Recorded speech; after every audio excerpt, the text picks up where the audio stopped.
Hello, farmers, and welcome to another episode of the harvest season. My name is Al, And my name is Maddy.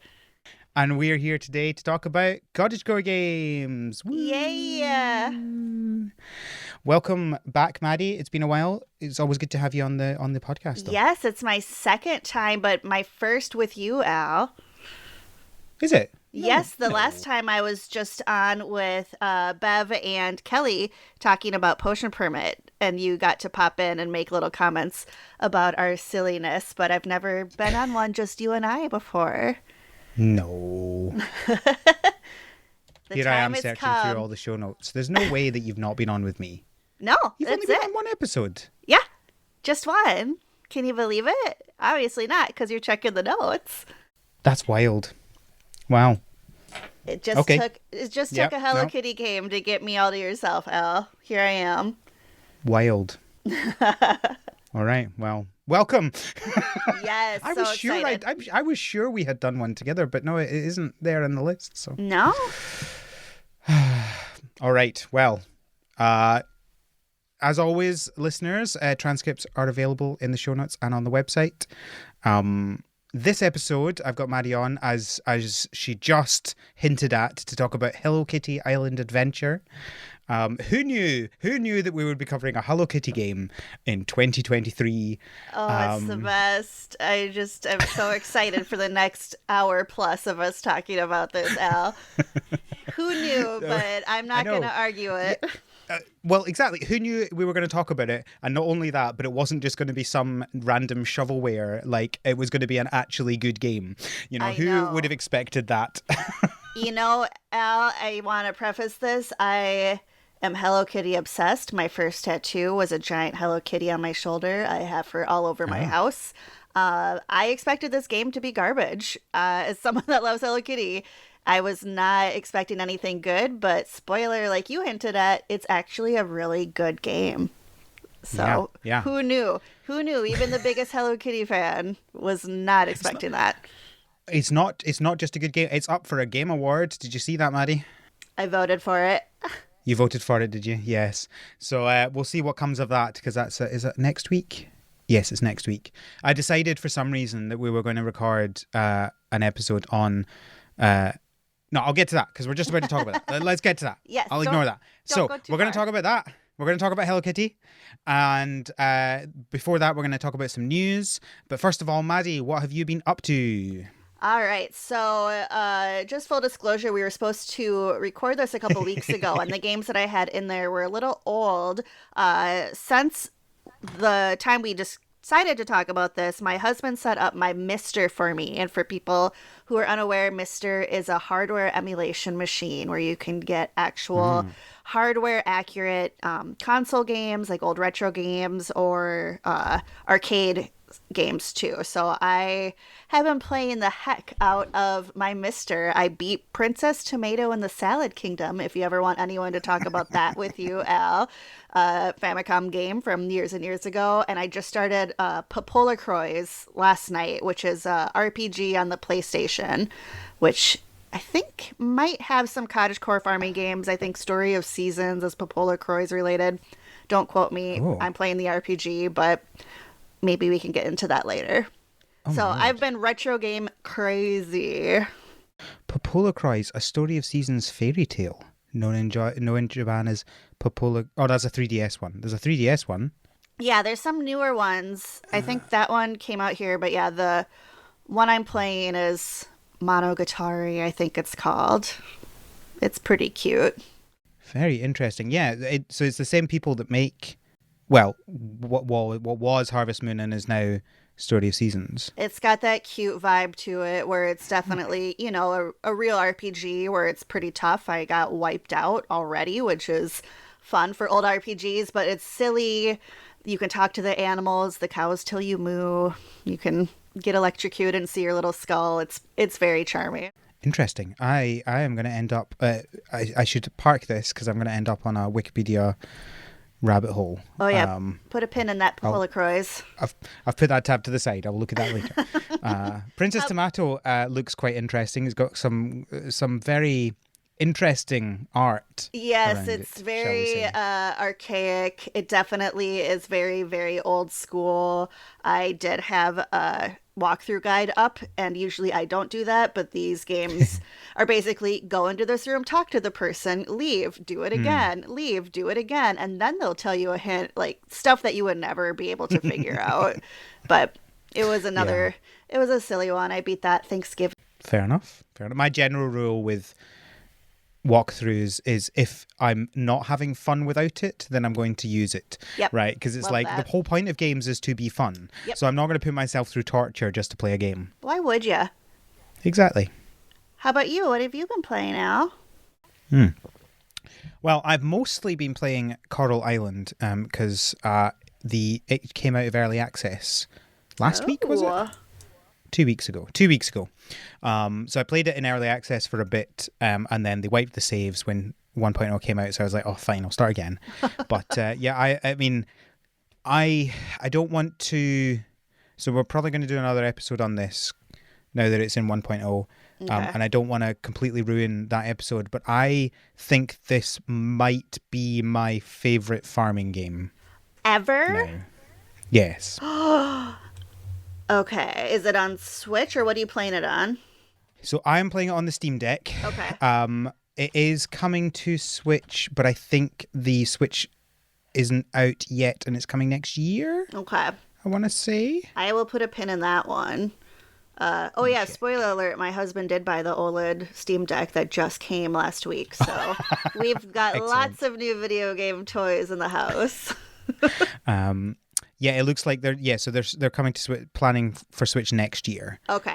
But it's on Steam, Xbox, and PlayStation as of now. All right. I'll set a reminder to have you remind me. I'm very much enjoying it. It's very good. It does everything that I liked about Stardew. It does, but it does more than that as well. It's not just doing a Stardew, right? Like it's not just let's be Stardew, Yeah, but with a different skin, but right? on an island. It's on an island, and it has like a bunch of extra different kind of features that are like you can go diving in the sea, and part of the story is to clean up the coral around the island, Coral Island, and there's a whole kind of like merfolk kingdom down there, so like there's a whole lot of stuff happening under the water, and there's like a whole big story around the mines and stuff like that. So it's not just doing Stardew but with a different skin. It is doing more things, and everything I think that it does pretty well. Like I obviously have some issues and some things that I would like to improve, but I don't feel like it's not just like a cheap knockoff of Stardew or anything like that a lot of farming games kind of feel like. They're just trying to emulate it, but they don't Right. really get what they're doing. No, this looks cute. I famously would love to be into Stardew, but I'm maybe not the biggest fan of the art style. Sorry, but this Mm. one looks very like Disney-like as far as like the character designs. Is that Yeah, it true? definitely, if you're not into the um pixel art, then this is definitely a better one for that, because it's very much more cartoony, and obviously much more fidelity in all the artwork and stuff like that. So Yeah. uh, I've very much enjoyed it. So I'm literally like 2 days away from marrying in that, and I've got to a point Whoa. where I have automated a lot of my farm, so I'm at a pretty good place there. I'm really happy with how I'm doing in this one. So And I know that you have your planning calendar for games. What's next on your docket? oh goodness, that is a good question. Let me Or just sorry bring to that put up. you on the spot if you don't have No, your Gantt I just chart need of your games. I just need to click on it. Um, I don't know whether people believe you or not. There is literally a Gantt chart. You know, Um, I feel like if they listen to the harvest season and they know you as a host, they've got to believe me that you have a Gantt chart. well, yeah, fair enough. So there's a game that came out not too long ago called Koa and the Five Pirates, which is it's the makers of that made Summer in Mara, which is another farming game which I really liked. So this one is a 3D platformer though, so I really want to play that, and I think this is probably the time to do that because there's not a huge amount out just now. Oh yeah. And then a Highland Song comes out in next week. Have you heard of this? No, I haven't. So a Highland Song is a 2D platforming game set in the Scottish Highlands. Oh, And perfect. what I find really interesting about it is that every mountain that you can see in the background is a mountain you can go to at some point in the game. New blog idea, Al. If the game blows up to be huge, you should visit every spot that's in the game and take a pic. and and there's like I'm looking forward to seeing what the story is like, and because they're kind of hyping that up, so that's on my list. And obviously the second Pokemon DLC. Those are the three things I currently have scheduled for this year. Perfect. Good luck to you. Cool. Should we talk about some news? Yeah, let's do it. You got quite a bit to talk about. We do. So the first thing is they've announced a new wholesome snack. So this is the Wholesome Games people. They do a direct kind of in June around kind of, I was going to say around E3 time, but RIP E3. Yeah. Ooh. Well, maybe not rest in peace. Yeah, We're just glad rest. you're gone. Generally rest. You're gone. Huzzah. But they're doing, I think they did this last year as well. It's like a smaller version for the Game Awards. So they're going to go, they've got some world premieres, some demos and exclusives and new game announcements coming, full of wholesome games. And you know there are going to be some farming games in there. That's exciting. So that is on the 6th of December. That is the day the Game Awards happens, but it's before the Game Awards, thankfully, because that is a Wednesday. And of course, we release on Wednesdays. And I have decided that we're going to cover it on the day that we're covering it. So I will be watching the Game Awards, recording a podcast, editing the podcast, and releasing it before I go to bed. If anyone can, it's you, Al. Well, we'll see. So, listeners, if the episode doesn't come out on Wednesday, you know I have died. Promises. I haven't failed to release one when I've wanted to release one yet. So, we'll see. This one will be fun. You'll have plenty of stuff to talk about with both of those awards, so I'm not too worried about you. Yes, and I'm sure there'll be some new stuff as well. We'll see what happens. Lens Island have released their Harvest Moon update. The full details of that are out now. So there's a list on their Steam page and on their website, which obviously we'll link in the show notes. The interesting thing is, one thing we did have in this update that we didn't know before the update came out, or we didn't know before I recorded the last podcast. I think they did announce it after that. So the Harvest Moon event that they've got in the game, it increases all of your crops and your machinery and how efficient they are, but also increases the frequency and danger of the mobs that are around, and they can come and obviously destroy the stuff that you have. So it's one of these, like, do I want to risk the increase in productivity to get, well, risk destroying all of my equipment for the increase in productivity that you get? So they've said you can skip the events if you want to, which is good, because I certainly wouldn't be wanting to do that. No, that's quite a gamble, but that's cool that they give you the choice to opt out. Yeah. So that's the main thing. There's a bunch of other things as well, which I'm not going to go through. But if you want to see it, it's in the show notes. Next, we have My Time at Sandrock. Oh, no, I forgot to mention, of course. Lens Island also have an updated roadmap as well. So they've given details for the next updates that are coming. There's one in December, which is the localization languages update. So it's adding more languages. And then in March, they're titling the Frozen Lands update, which includes a new Arctic world. And then in July is their plan for their full release, which includes multiplayer. And I'm sure I'll play that game at some point. You know, I've been looking for a reason to get back into Harvest Moon. I haven't played since the DS game came out, and it felt at that time it was too much of a job for someone that had a job. But yeah, maybe my sensibilities have changed since then, and especially if there's quality of life improvements in the series. Yeah, I might have to try. Well, we've got lots of possible options for you. Who else should I talk to about that, Al? You? Who else I do I don't know. I know? might know someone. I might know Okay, someone that. perfect. Come up with a short list for me, and I'll start doing some outreach. Will do, will do. So we've got My Time at Sandrock next. They have a new roadmap. They are coming out with a bug fix patch by the end of November, which is now. So hopefully it's out soon. They are apparently releasing another update this year. I feel like these people are way too optimistic for December, but what do I know? By Christmas, they're going to release a free content update. Huh? Wow. I know, right? And then Q1 next year, they're going to add in DLC support with multiplayer. I don't really know what they mean. Like, obviously, I know what they mean by multiplayer, but I don't, like, they say integrating DLC support into the multiplayer mode. Now, I haven't played My Time at Sandrock because I really hated the first game they did. But I No, don't I know don't whether know that's anything saying. about this. I don't know whether that's saying they're adding the DLCs at that point or they're adding multiplayer mode or both already exist in the game, but you can't have the DLCs in multiplayer. It's one of those three. I feel like if it says integrating DLC support into multiplayer, it's probably there, but just not functional for multiplayer, don't you think? That I keyword feel integrating. I just feel like why would they release DLCs that wouldn't work half the time? I can't make that answer for you, Al. These developers do what they need to do. Yeah.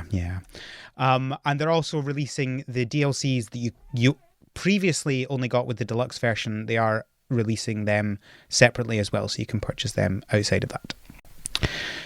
Next, we have Circle of Kerzoven, which they have a very exciting update. They are changing their name so that we can actually pronounce it. That's smart. That's very smart of them. So their game is now going to be called Of Life and Land, which is fine, I guess. It's not a particularly exciting name. I do feel like the good thing about Circle of Kerzoven is you're not going to confuse it with anything else, right? You're going to know exactly what they're talking about. Whereas Of Life and Land is kind of vague. Yeah, that one's not as memorable, but there's that fine line of having a name that's unique, but also imagine a little kid try to Google that or put it on their Christmas list. They wouldn't be able to spell it. I wouldn't be able to spell it, and I'm a grown-up kid.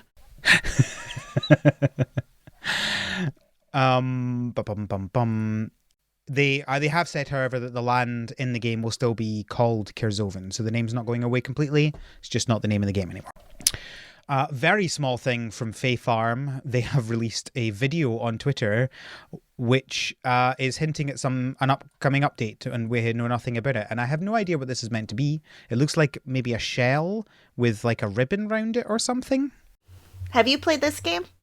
I have. Not as much as I want to. Okay. My main thing about this game is the movement in this game is fantastic. But everything else about it doesn't grab me massively. Okay. So interesting. Yeah. No, I've never tried it, but it looks cute. But yeah, I can see it just being cute for a little bit. Well, keep an eye on that shell with a ribbon on it, Al. You never know what that might yeah, I literally have no idea what this is meant to mean, and it looks like in the comments on Twitter, no one else does either. So that's fine. Because it's like with Disney Dreamlight Valley, every time I see something, I'm like, I don't know what this means. This feels like a really niche thing. And then you look in Twitter and it's like, oh, it's this person. I'm like, okay, how did you figure that out? But in this case, no one knows. Nobody seems to know. So,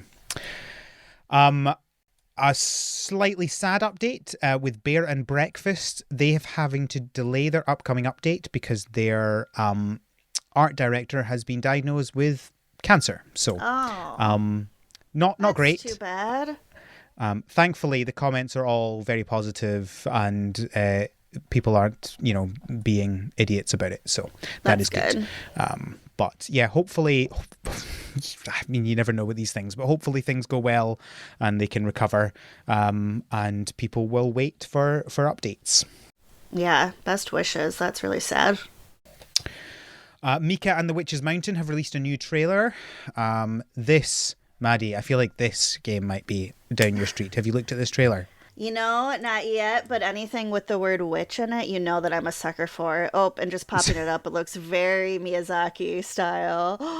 Yep. Is it like Yep. Kiki? She's So you're a little witch who is running a delivery business, a package Oh, delivery so it business. is Kiki's delivery service.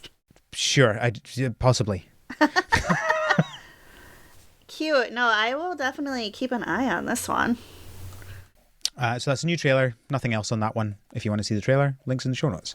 I'm still very excited about this game. I have been since they announced it. I think this is also by the same people who made the game that I mentioned that is up that I want to play that is already Koa and the Five Pirates, and they made Summer in Mara. So I think I've enjoyed every single game they've made. They're they're the sort of company now where if they announce a game, I write it on my list to purchase. Oh, nice. Like this is a game I am definitely going to play. And even if it's something that I don't end up actively enjoying, that's because it's not my kind of game, not because it's not a good game. Perfect. That's good to know. Yeah, this looks really cute. Pencil me in for the Harvest Season episode when this is out on Switch. Yeah, will do. Will do. I'll hold you to that. Perfect. Next, we have Starstruck Vagabond. So, I'm not going to go too deep into this, but this is a game by Yahtzee Croshaw, who does, or did, Zero Punctuation, which was a video review series that was on The Escapist, which has, like, imploded. So... So yeah. it's all if you don't know about the Escapist drama, we don't need to go over it now. You can go and look at it online. But basically, they fired their editor and the entire video team quit and went with him to start a new company. Wonderful. So that's...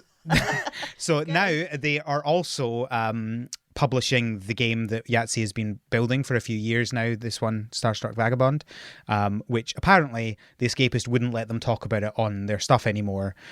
So now that they're independent, they are talking about it again. Wow. And they have released a new trailer. Drama. I know, the drama is quite... Maybe we need to do a whole other episode just talking about that. It's quite the drama. But the other key information is that they've said that it's releasing in spring 2024. So if anyone isn't aware, this is a game where you are on a spaceship and you are, funnily enough, package delivery. That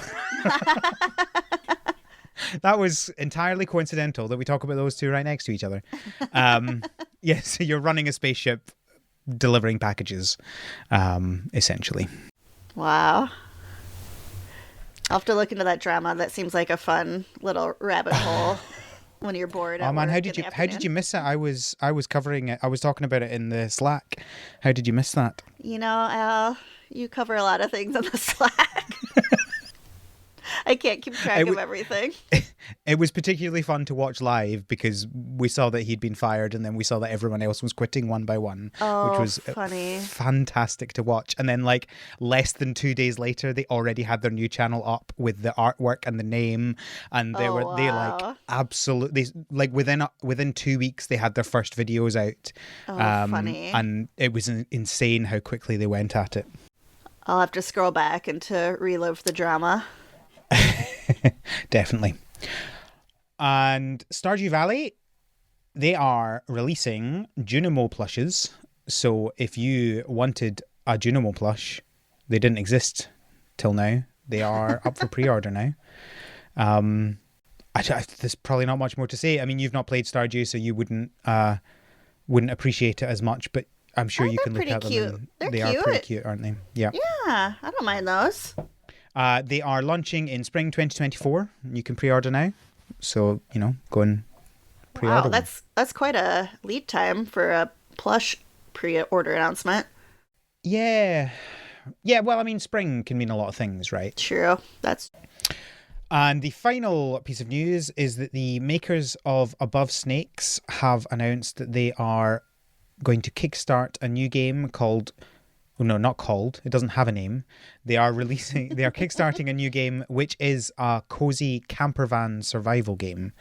And we have one piece of art on the Kickstarter page so far, which looks nice. Oh yeah, that does look really cute. Interesting. Well, I do like Yeah. There's little solar panels on the van.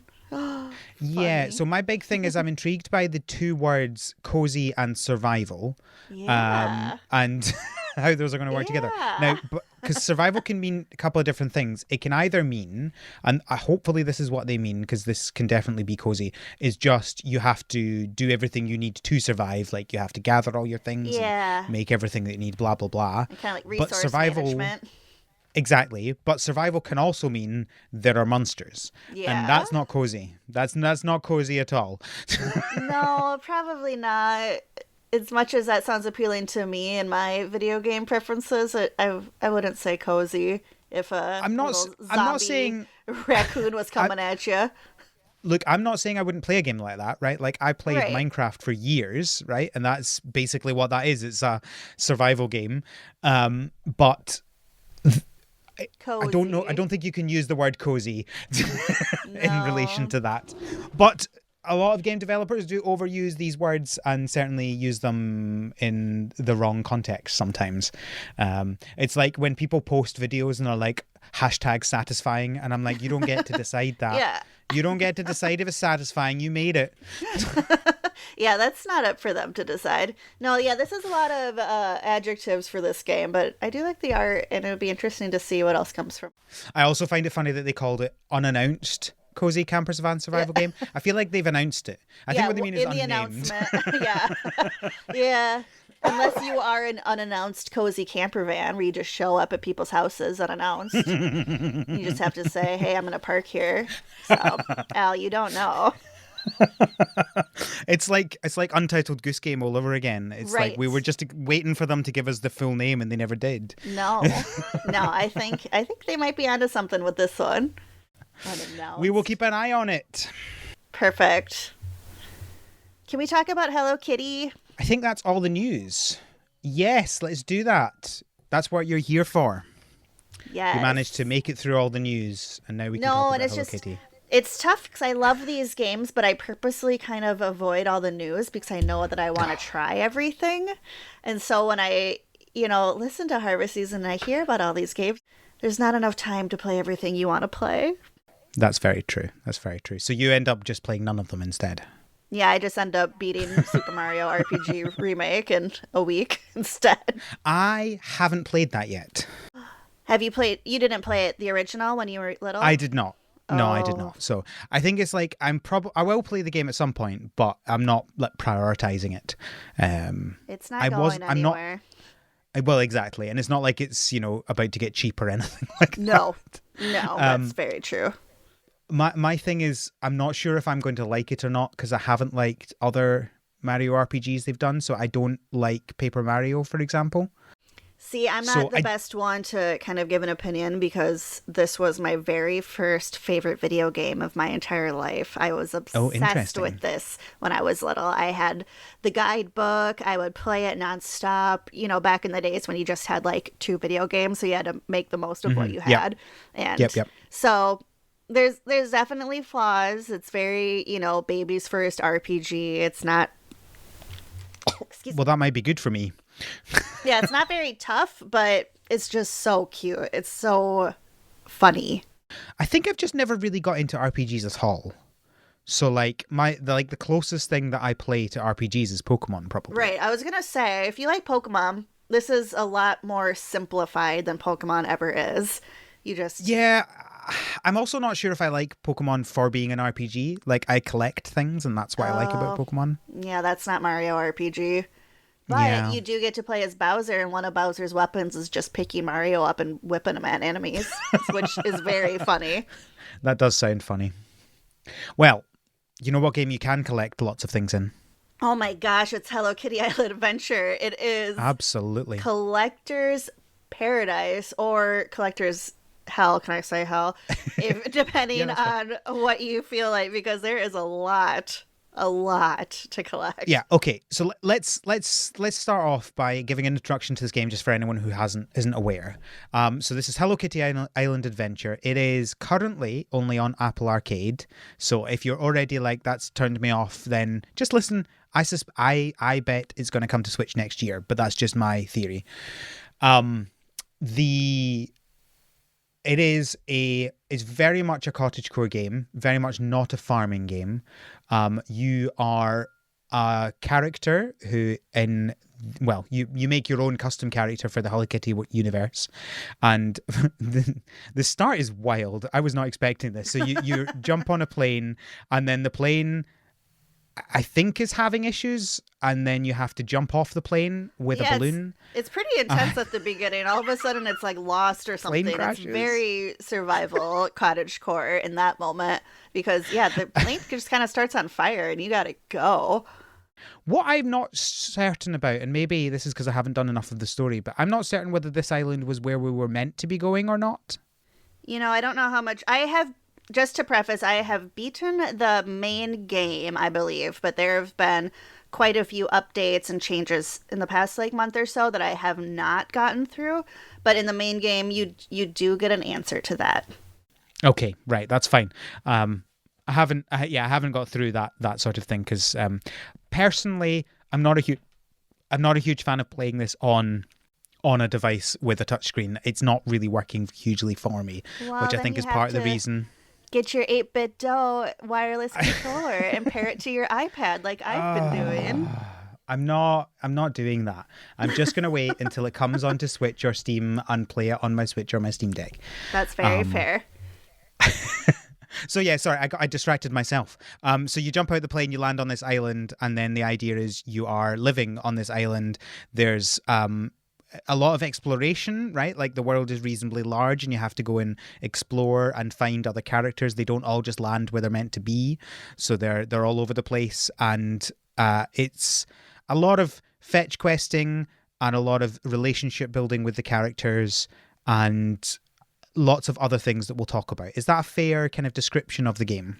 Yeah, I think that's perfect. Yeah, you crash land on this island and you kind of have to rebuild it. And like you said, find your other friends because some of them are on top of mountains or underneath water. And then there's a secondary storyline of trying to solve the mystery of the island that you landed on as well. I know there's a theme park that you're trying to figure out what's going on. There's some little other Hello Kitty friends that show up that you're not quite sure what they're up to, but it's mostly just rebuilding your life on this island and having your adventure. And it's cute. And I'm going to say that a million times in this podcast. It's just so darn cute. Sanrio fans rejoice because it has it has not just Hello Kitty, My Melody, but it has some of the weirdo ones that you don't see as often, like Hang Yodan, who is my favorite. I love that little weirdo. So lots to see as far as the Sanrio universe. There really are so many characters as well. I didn't realize there were this many. I mean, it was only a few years ago that I realized that Gudetama was a Hello Kitty character. Yeah. Yeah, and Hello Kitty's boyfriend shows up, Dear Daniel. So you get to see the full lore of the Sanrio universe. So let's talk about that first, because I feel like that's kind of the biggest mechanic of the game is the friendship, right? Like you are building up your relationships with these characters, and in doing so, that's how you get access to everything else in the game. It's how you get more items, it's how you get recipes, it's how you expand out into the world to find other people, and of course you are expanding out into the world to find other people, and that's more relationship building stuff. So that is the main focus of this game.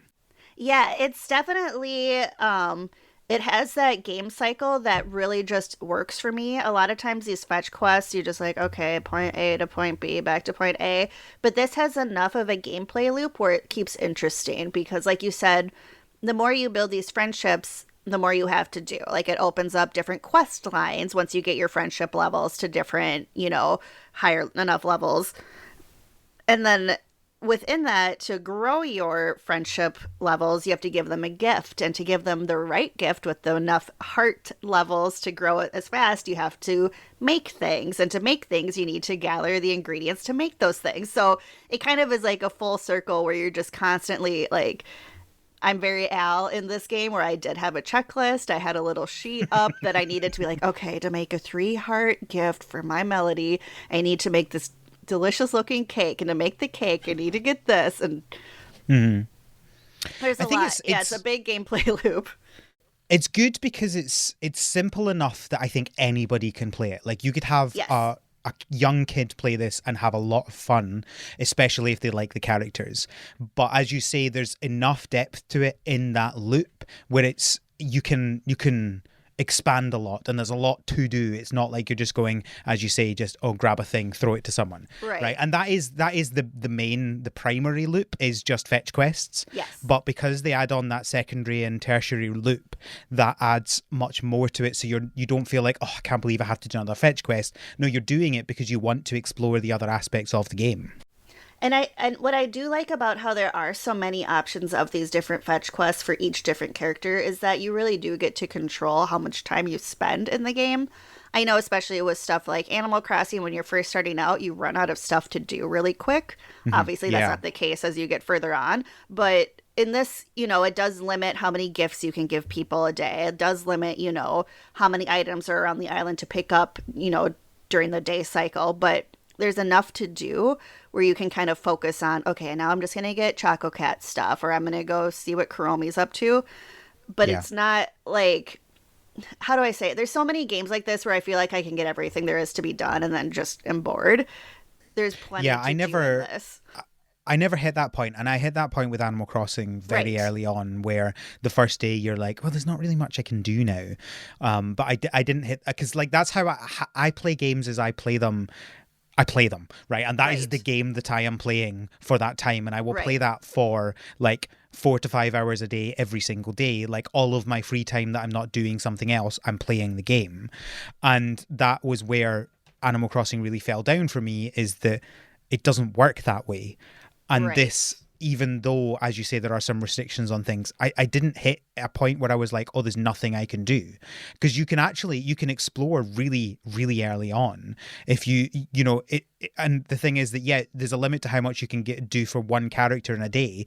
But very quickly, once you've done 3 or 4 things, you've unlocked another person.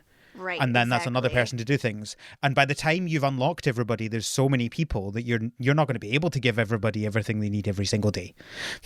No, but what I know? do like about it though is so much of this isn't really time sensitive as far as, not to keep comparing to Animal Crossing, but every day for that there's like, oh, okay, this person's come with a shop or the clothing store is closed, whatever, you have to like do it time limit. With this, it's very just based on how you want to do it.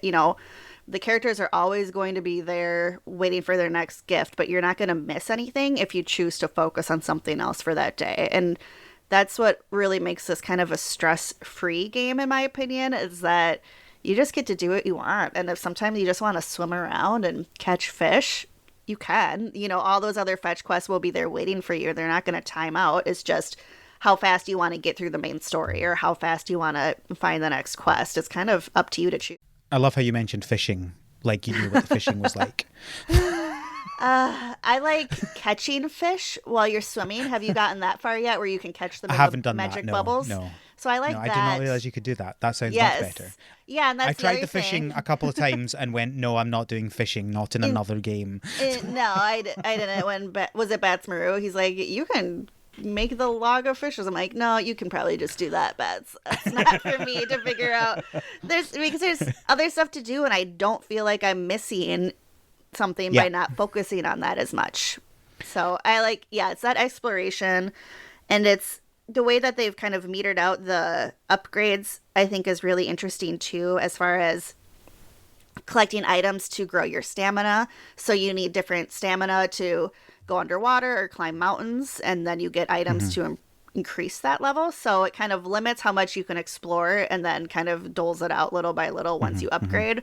And that's, through quests, that's through giving gifts, that's through I do want to get, so you've touched on the traversal aspect. I want to get into that, but just quickly before you do, I think I want to very quickly touch on the fact that you're talking about how there's so many different things to do. You don't feel you have to do anything. And that, I keep coming back to that in these episodes about games, is I think you have to do it one of two ways with these games. You either have to be hyper focused or you have to let us choose exactly what we want to do. And the games that force you to do every mechanic when they have 10 mechanics and you can't advance one without advancing the other really frustrates me. And so that I agree is one of the really good things about this game is, and it's what I really loved about Stardew, is that you can just go on I'm just going to focus on this one thing. Like, Yeah. I'm just going to focus on exploration, or I'm just going to focus on making the few people that I know as friendly as possible, or I'm just Yeah. going to focus on this or that. There's so many different things that you can do, and I really like that. And I do think that's a great reason why I totally agree with you that, different age levels or different, game levels will enjoy this game, because if you're just a Yeah. little kid playing on your iPad and you want to go take pictures of Gudetama hanging around the world, you can do that. You can just run around and get your camera out. But if you do kind of want to min-max it, as like I have, and figured out the top performing gifts to give every specific person, you can figure that out too. So I agree. I like the games that really just have it completely open for you with what you can do, make it how you want it to. And that's why it was so surprising how we kind of said at the beginning, like, this game is really good. It It is is. so It's really good. surprising. It's really fun. Like, when the first day that I started it, I was shocked with how fun it was, because I kind of explained it to my husband. It's like Animal Crossing, but you get to explore. Like, you get to climb a mountain. You get to, go talk to people and collect little coconuts and pineapples. Like, it's just, there's so much to it where I was very, very impressed. And I thought it was definitely well worth the Apple Arcade subscription, but I will be very happy if and when it comes to Switch to play it on that instead of my iPad. So let's talk about the traversal, because that's obviously, I think, a massive part of the game as well. Yes. Because no matter what you choose to do, you have to move around in the game. And I think this is a pretty good traversal system. So it's funny. I was not expecting that there would be like climbing stamina. Oh yeah, This it's game- very this game Breath just- of the Wild. Like this, I hate when games they're exploration games, but they don't let you traverse how you want to. And this game is like, if you want to get to this place by jumping over the house, you can do that. Yep. And I'm like, oh, well, obviously I'm going to do that now then. Yeah, right? if you want to find the highest point in town and then fly off with your little balloons carrying you and float down to the next person's area, you can. It's wild, and it's like you can just. It's so. I've got a lot of thoughts about this. I'm not sure how to form them perfectly. I think what I really like about it is how much they just. I think they built the mechanics to let you just move how you want. Yeah. And so everything is at a height where you can jump off something to get to it, right? So you can get onto the houses, you can get onto the umbrellas on the beach, you can get onto these things, and that just feels so silly and fun. And it's like they didn't need to do that. No, definitely. But I they had did. a ton of fun climbing around the Hothead Mountain, I think it was called, where I think I Yeah. got to a point where I don't think I was supposed to get there with the stamina that I had, but I found just enough like ledges that I could rest on and jump over to other little rocks that, and maybe obviously I could, because otherwise I wouldn't have been able to get up there if it was impossible. But like, that's fun. That feels like exploring. Yeah. That I got to. It was kind of a puzzle of like, okay, keep jumping, and until my little kitty girl runs out of energy, and then just find my tiny little cubby to rest in. So yeah. You can just do it how you want to do it. There's no set way. Yeah, it's absolutely designed like that. Like I don't think it's you got somewhere you weren't supposed to. I think it's you got somewhere that they would love that people would find a way to get to. That sort of, it's like, I feel it's like when people talk about like the, Zelda games and they're like, oh, look at this thing that they never expected you to do. And I'm like, they built an exploration game, right? This is a game where they are asking you to break the rules. They are asking you to figure out these ways to do it. Did they know that you would do this exact specific thing? No. But they are probably very happy that you did. And it feels exactly the same with this. Like, the climbing is literally just the same as in so many open world games. It's literally, you have a stamina bar wheel, and when it runs out, you can't climb anymore. And yeah, as you say, you can find little ledges and little places to rest and build up that stamina again. And it made the exploration part of it something I actively wanted to do, rather than just something that existed and therefore I had to do to get other parts of the story. Because at the end of it too, and this is what I really liked, and this is, maybe a bigger conversation for Zelda, which we're not having here. But at the end of exploring, there was something for you. You had a reward, you had a prize. There was something new to explore, or there was There's a new stuff everywhere. character. There's stuff. And the problem I had with, these big open world Zelda games is sometimes there wasn't anything at the end of your exploring, and you're like, oh, okay, I just climbed that giant mountain to see Yeah. another mountain. But in this one, Yeah, it yeah. always felt like you were rewarded with exploring. There And are chests. If nothing else, oh there are yeah, chests everywhere. So if you could yes, go explore, you suddenly get loads of items. yeah, you have different recipes to create new things, or sometimes you'll get another slice. Is it a stamina apple that you can get to increase your Hmm. stamina bar? And so there's always something at the end of, sweet, I got up there, or even a Gudetama that you can take a picture of. So yeah, I think the exploration was really well done here because there was exploration with a point at the end of it, and it was fun and challenging, and it made you want to do it versus like, okay, now I have to figure out how to Yeah. swim through here to find the next spot. Yeah. Right, you've mentioned him twice. Let's talk about Kudetama. Oh, he's so cute. I for a while for the first part of the game, I was like, how are they going to do Gudetama? Because it's like, what's going to happen Yeah. here? Like, it doesn't feel like he would be a character that just kind of lives in your world and you have No. fetch quests. And then I noticed there was a Gudetama on the ground, and I was like, oh, there's a Gudetama in a bowl of ramen. Yeah. What? And then not long after that, you find out that's exactly what Gudetama is. There are loads of Gudetamas, and your goal is to take pictures of all the Gudetamas. And then for the most recent update that I checked out this week, did you see there's a Gudetama with a top I did. hat? I did see that. Yes, yeah. So I think that's Which a special why edition not? Gudetama. Of course, why not? So, and then that's another one where you can just take pictures and find them, like a lost and found thing, but you get rewards for that too, and you can fully deck yourself out in a Gudetama outfit, which I Hmm. 100% did once I got the whole outfit. Why wouldn't you? Like, come on. Why wouldn't you? That's my catchphrase for this game. Why wouldn't you? Why wouldn't you go find Gudetama's little butt hanging out at you on the top of a spooky tree? Of course. Why wouldn't you go take a picture of that? I mean, this is the thing, right? Like, it's kind of, it feels like the epitome of this game. They've done, they've taken something that I'm like, how are they going to do this? And they've done it in exactly the way that makes perfect sense, right? How are you adding Gudetama into this game? Well, he's just everywhere. Go take pictures of him is Mm-hmm. like perfect. And no Yes. other thing with Gudetama would make any sense. This is just perfect, right? And I feel like that's a lot of this game is like, this is just how it should be. They've done a lot of thought. They've put a lot of thought into this, and not just how to do it, but how to make it fun. Yeah, And 100%. that just feels like the epitome of that.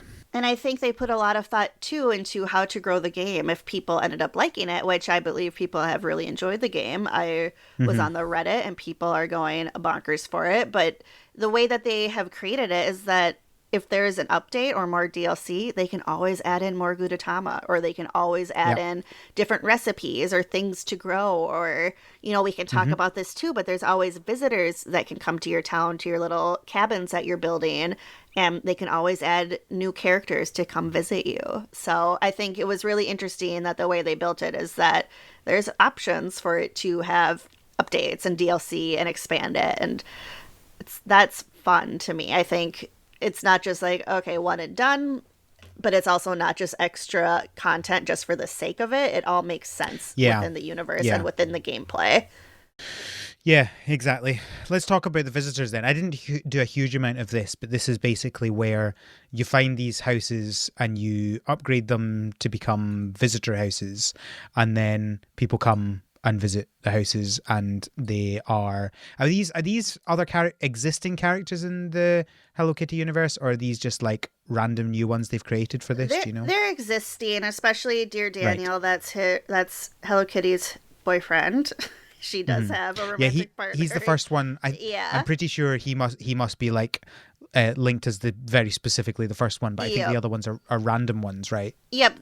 There are other characters within the universe. And, I also did not do too much with the visitor stuff. I feel like this was while the Hello Kitty game did so much better with exploration than Animal Crossing did. The house design is so much better, obviously, in Animal Crossing. It's not as fun to me to decorate or to collect different items, just because you can't even.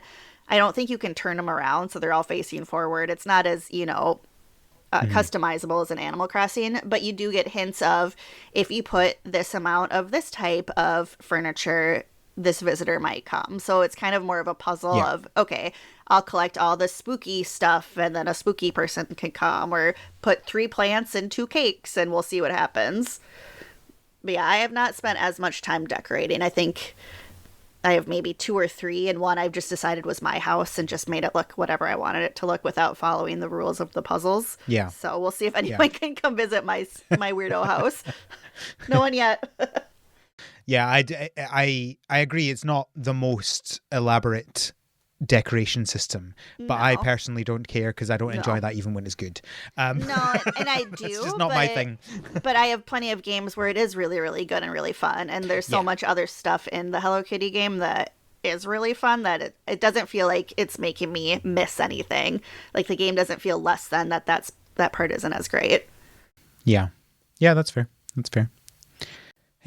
So let's talk about quests. So yes. We've talked a bit about quests, but what I want to talk about is the quest log. Oh, the quest log is incredible. It's so right. good. When I say that I want quest logs in games, this is what I want. This is this is great. Every main quest, every side quest, every random little thing that you can possibly do is in this quest log. Even quest lines that you can't continue yet are there, and it will tell you what you need to do to continue it. It is just everything that I want about that is perfect. It's so organized and it's so detailed without just handing the answers to you. And that's, I think, another fine line that this balances is that it's not a mystery, but it's not just laying everything out for you plainly. So you can see that there's quest lines maybe coming up, but you don't know what it means, or you know that you need to do this to get a certain new tool, but it doesn't just say, go do this, that. It's I think the way that these quests, it's just so nice, and I don't know how else to say it besides what you did, is that this is, if there's a quest log in a game, it should just always be like this. And I do like that you can pick which ones are at the top of your screen at all times, because sometimes I forgot of wait, where am I trying to find this character? And you can just have it pinned to the top of your screen to remind you.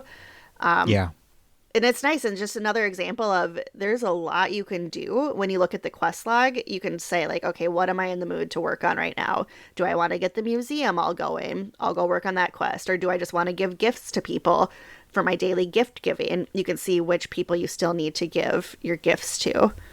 Yeah. I think that's the thing is so many times games will have a quest log, but it will just have the main quests. Right. Or it will have the main quests and the side stories, but that's it. And it will miss out so many things that you can be doing, whereas this is very much everything that you can do is here. And you can just keep coming back to this page to figure out what the next thing you're going to do is. And especially as someone that, I like lists. We all know I like lists. But I also am really bad at remembering things. I'm really bad at keeping anything in my brain at any one point in time. Just automatically going and pressing that button when I forget what I'm doing. And I see the list of things and I go, oh yes, that's what I was doing, is so nice. I totally agree. And as someone who famously loves the Dark Souls games, and Dark Souls is famously hates quests, and I would hate if they had a quest log because that's just not the spirit of those games. If I have a game that I'm playing that does include that element, it needs to be done all the way. It can't, like you said, just have the main quest, because obviously I know I'm going to go fix the island. I don't need that written down for me. I need an actual kind of a planner log or my own, list of everything that I'm working on, and just keeping track of the different statuses of everything is a lifesaver, because you love lists. I like keeping notes. I have a dedicated notebook for everything that I play, and while it is fun for me to do that, it also can be a pain in the butt to constantly be pulling my pen out and writing on a notebook while I'm playing a little game. So the fact that this does it for me, I'm not mad about it. Yeah. I mean, I'm not going to talk about Dark Souls because we don't need to get into that discussion. The coziest game we could talk about. I've just decided that game series is not for me, and I'm never going to try it because I know that there's just so much about it that is not me, that I'm just, and it's not that it's an action game. Like, I enjoy action games. It's just there's so much about those games that I just know that it's not my type of thing, and that's fine. It's very obtuse. It's I'm yes, exactly. I'm very much games should be doing things to make me enjoy them, and games are electronic things that can remember everything that we have done and everything that it has told us we need to do. And why should I be having to write that down? It should be keeping all that information for me, and that is a hill I will die on, and that's why I love this. It's exactly that. It's great. I love it. It's the anti-Dark Souls. It's the anti-Dark Souls of Apple Arcade games. And I don't think anybody is surprised by that, right? No. If you say, what game is the anti-Dark Souls, and someone says Hello Kitty Island Adventure, everybody would go, yeah, okay, that's fair. Even if you didn't know what the game was, that would be a fair answer. Yeah. You would believe it, even if you didn't know the details of it. Exactly. But they do have two things in common, is that little Maddy is obsessed with both of them. So there's got to be some sort of through line between the Dark Souls series and this one that has got me hooked. Well, they both do what they do well. Yep, that's very true, and they go all in. Like, I don't like what it is the Dark Souls does, but it clearly does it well. Right, exactly. You know? Yeah, except for, fishing and house decorating. I'm looking at the list that I wrote for you, and Sure. I said I did not fish. Yeah, okay. And I thought that house decorating was boring. Yeah, I think, is there anything else we need to talk about fishing? Probably not. No. I'm fed up of fishing. Fishing is boring. I don't enjoy it. I don't think I enjoy it in any game. Like, even in, like, I've been playing Coral Island recently. I'm not enjoying it in that either. I do it because I need to. I don't enjoy it. I didn't enjoy it in Stardew. It's just, I've never found a fishing minigame that is fun. I'm trying They're all to rack my either brain. too awkward or just boring. I mean, I remember, this is going back to talking about playing Mario RPG, because it was the only game that I had for a long time. Ocarina of Time was the game I played, and I just remember zoning out and fishing in that one for no reason other than it was fun for me, but I was also little and had nothing else to do with my life besides just fish and Zelda. But any modern game now, no, it's a means to an end. Like Monster Hunter, it's a means to an end. It's not enjoyable for me either. And Hello Kitty is no exception. It was fun. It was fun doing the quest to get my fishing rod, and it was fun talking to people to get that all set up. I think that part was enjoyable, but because that was the same. That was the same as the rest of the game, right? Exactly. Like, that was using the same primary and secondary loop. It was just that extra mini game that isn't particularly fun. No, but I think once you get to swimming further and you get the little magic wand, that one's a little bit more fun because you get to shoot a bubble out of your magic wand and it catches the undersea creatures, and it's a little less tedious than fishing. It's because I never got to that point, and it kind of makes me wonder why they bothered putting a normal fishing minigame in at all. Yeah, I don't know when they have a more fun fishing minigame later on. Maybe they just felt they had to, since it's kind of a staple of these games. But it doesn't. This is the thing I keep harping on about.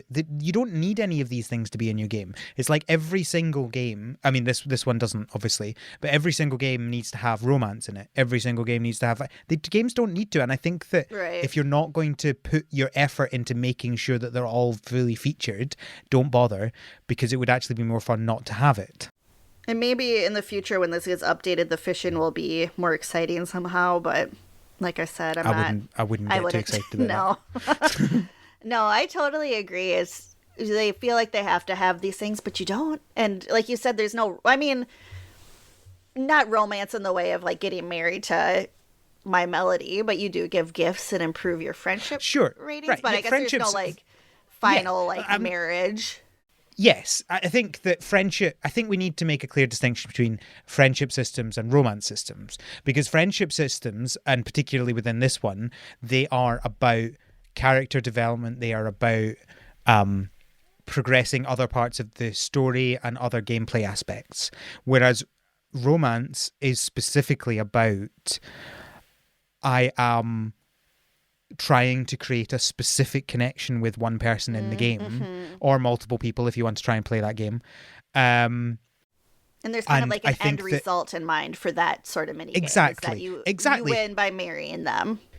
exactly. Whereas the friendships, it is an ongoing thing. It Right. is part of the regular gameplay. Whereas, as you say, romance is I am doing this thing until I get married. Um, which So if you not sure could what that marry says about anyone, marriage, but if you could marry anyone on Hello Kitty's Island Adventure, who would you pick? oh, I mean, we could say I be don't. best friends or whatever. Well, yeah, no, I don't know if I put enough thought into the characters to make that decision. Um, I mean, you could yeah, always say pom pom purine because then you could just get dessert all the time, and that's a good option. Yeah, that is that a good wouldn't be option. so bad. Another thing too that we haven't mentioned and that I really didn't know about until I read more about it online, which to me is kind of exciting. It was like, ooh, hidden mechanics is that you can have these characters follow you around and they give you boosts at certain things that you're doing.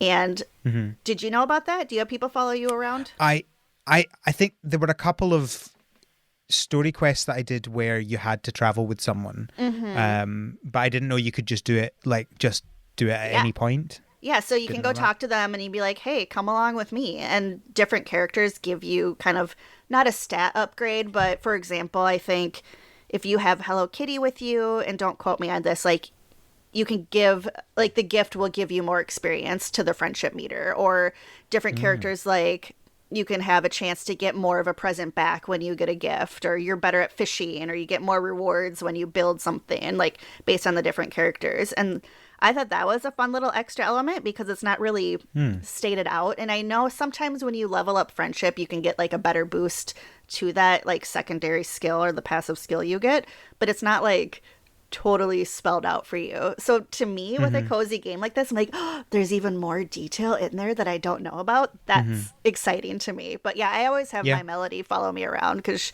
she hooks me up with extra presents.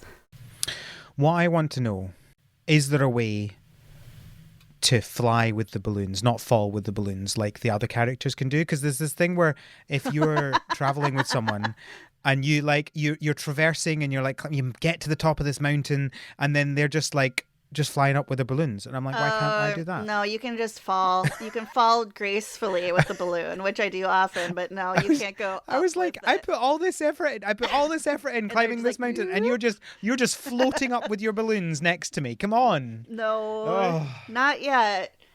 I'm trying to think of what else we haven't talked about. And something that I did hate. Have you gotten to the mine carts yet?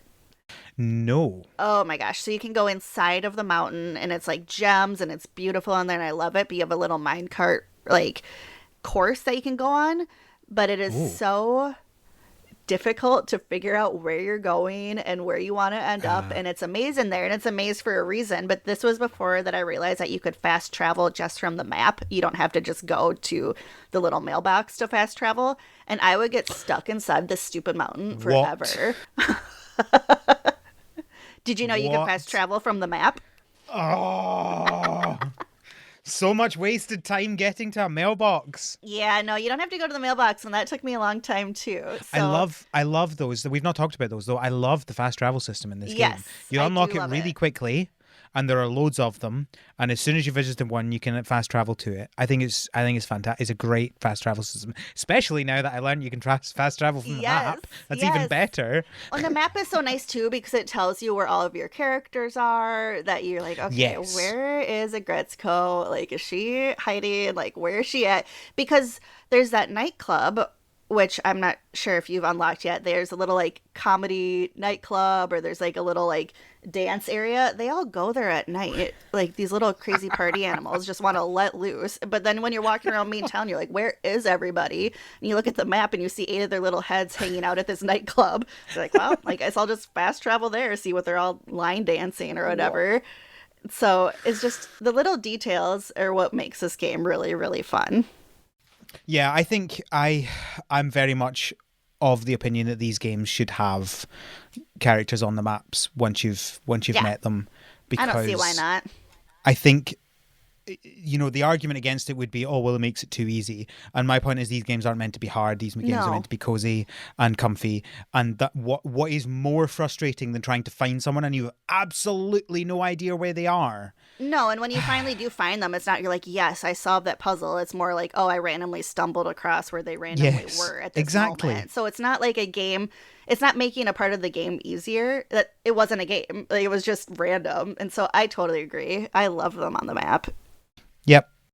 Well, I totally recommend this game for people. Even Al, do you think you would have predicted that you would have been loving a Hello Kitty game? This is the thing. If you told me a year ago that there was going to be a Hello Kitty game coming out next year, it was only going to be an Apple Arcade, you're going to play it and you're going to love it, I would have been like, I am very intrigued as to what this is going to be like now. Right? Like, it's such a bizarre idea. I can't believe they did this so well. I totally expected this to be a really bad game. Or just a basic game. There's been so many Hello Kitty games where you're like, put a cute dress on her and feed her a cupcake. The end. You won. And it's very aimed towards little kids, which totally fine. There's games for them too. Totally. But this is a Hello Kitty game for grown-ups, Al. And I will. Well, this is the thing. It's not. This is the thing. It's not. It's a Hello Kitty game for everyone. Yes, that's the point. Is just because you're designing a game for kids doesn't mean you can't also design it. For adults. They've proven they can do that, and you probably can't always do the other way around. Like, good luck trying Dark Souls for kids. But I think they've proven you can do the other way around. You can, if you're making a game for kids, you can also make it for adults. Yeah. And if you do that, people will like your game. I know that's a crazy idea, though. And it definitely hooks you, because after I beat the main game, I put it to the side because I did what I wanted to do and I had other games building up. But once I pulled it out again to refresh myself before this podcast, I was like, I gotta close this because I'm gonna get stuck doing it. Like, I was just wandering around, like, oh, there's a little ticket on the ground. I wonder what that ticket's for. And then all of a sudden, Kitty wanted to talk to me about my ticket. Like, so it hooks you, and it is fun, and it has a lasting power once you kind of beat the main game. So I think that's a testament to a good job, Hello Kitty Highlight Adventure. Yep, I am very worried for when it comes to Switch, because I know. It's going to be a worried, but here's the other thing that we did not talk about. There's an entire multiplayer element, which I have not even tried to do, and I don't know the details of it. I think there's a lot of trading that you can do or going to visit each other's towns, which, Al, you're the only person I know that has played this game, so I don't have too much of a multiplayer pool to choose from. But I think once it's on Switch, I can imagine we're just going to be running around talking to each other's Choco Cats and Bats Maroos, and very excited to see what that's like. But yeah, there's an entire multiplayer part that, who knows, that could be even more fun than the main game. So I think it's Animal Crossing-esque. So one of you chooses to go to the other one's island, and you're in their island and you can play the game in their island, sort of thing. And I know too, because from what I can see, there's something that I had unlocked where there was like a garbage dump down in the bottom of the ocean that you can throw tin cans and garbage shoes into, and then you would get like items back from it. But there was like a limit where I was stressed about. I was like, I need this so I could get this colored dye so I can make a dress for whatever Tuxedo Sam. But then I saw online like, oh, just go to your friend's place and like throw garbage in their garbage disposal. I'm like, well, I don't have a friend that I can go to their garbage dump in the middle of the ocean. So I think there might be more to it than Animal Crossing was. You just get to run around and take pictures, go to each other's islands. Yeah, I think so. Okay, so when it comes on Switch, let's have a big multiplayer party and get everyone on the Slack to play it with us. You know there are multiple people on the Slack that 100% will play this game when it comes on Switch. Think of all of our friends that have not like Apple Arcade devices. Like, yeah. I want Kelly to play this so bad. She would love it. This is the funny thing about this, Maddy. I don't have an iPhone, so I have. What are you doing? So I have 3 Apple devices. I have an iPad Mini. Okay. I have an iPad Pro 13-inch. Okay. And I have a MacBook. Okay. So I played it on all 3. Yeah, I love it on my iPad. I would love it so much more on my Switch. Yeah, I think the thing is that I'm just not a huge. So it's clearly designed with, console controls in mind, Yeah. right? Like, because obviously you have to be on Apple Arcade, you have to support controllers because Apple TV, Yep. etc. Which is fine, but it makes me go, I just want to play this on a console with a controller. Oh, I 100% had that same thought, everything. I'm like, this would be so much more fun actually just playing it real. And that's part of the reason why I haven't gotten too far in a lot of these updates is like, I just want to wait to be on console. And that's nothing against, mobile games. Mobile games are gaming. It's totally real. It's just Absolutely. Right now, not my preference. That's the thing, is there's a big difference between what you want to do and what you think is legitimate. And neither of us are saying don't play games on your phone or your iPad. Absolutely, if that's how you want to play them. And it's still good in that way. I just don't want to do that. Right. I want to play it on my Switch or on my Steam Deck. That's how I like to play games. Hopefully soon. Maybe next year. Yeah, so it's always hard to know with Apple Arcade exclusives because they've obviously been paid for a certain time period to be exclusive. Oh, yeah. And I guess we'll just have to find out what happens. And it's always possible that it comes with in-game purchases when it does come out. Because Apple Arcade, you can't do that on Apple Arcade. Everything has to be free in the game. So even if they wanted to do it, they couldn't have done it in this version. So it's possible that will come in a future version. So not to try and get you down about it or anything, I'm just saying, like, we don't know. It might be a free to play game with in-app purchases. It might be a paid game. We'll have to find out. It's a good way to temper my expectations, but it's neither good nor bad. I also suspect it won't be until at least July. Like, I think it will be at least a year exclusive. I agree on that one. We'll have to see what happens after that. Hopefully it's just a year, not multiple years. Right. But we'll see. Hopefully. Awesome. Well, anything else you want to say about the game other than play it? No, I'm just excited to go back and look at everything. There's a Christmas tree in my town square now, so I'm ready to explore the update. So thank you, Al, for getting this back on my mind.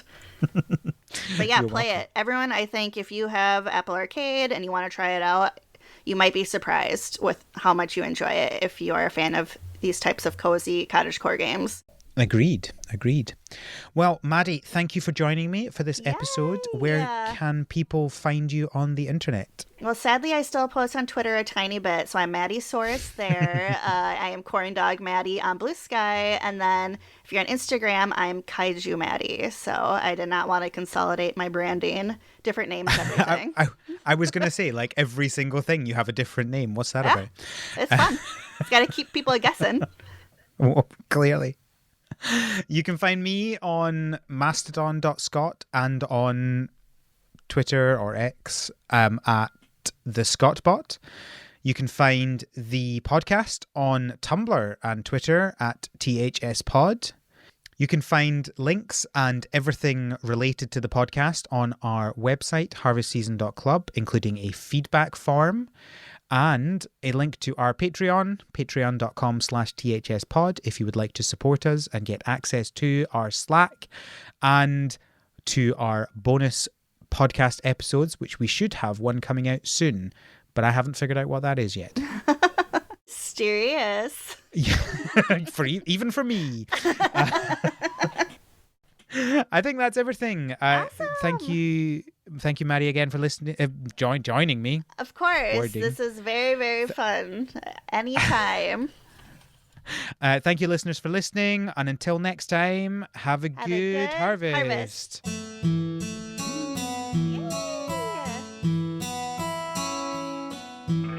The Harvest Season is created by Al McKinley, with support from our patrons, including our pro farmers, Kevin, Stuart, and Elisa. Our art is done by Micah the Brave, and our music is done by Nick Burgess. Feel free to visit our website, harvestseason.club, for show notes and links to things we discussed in this episode.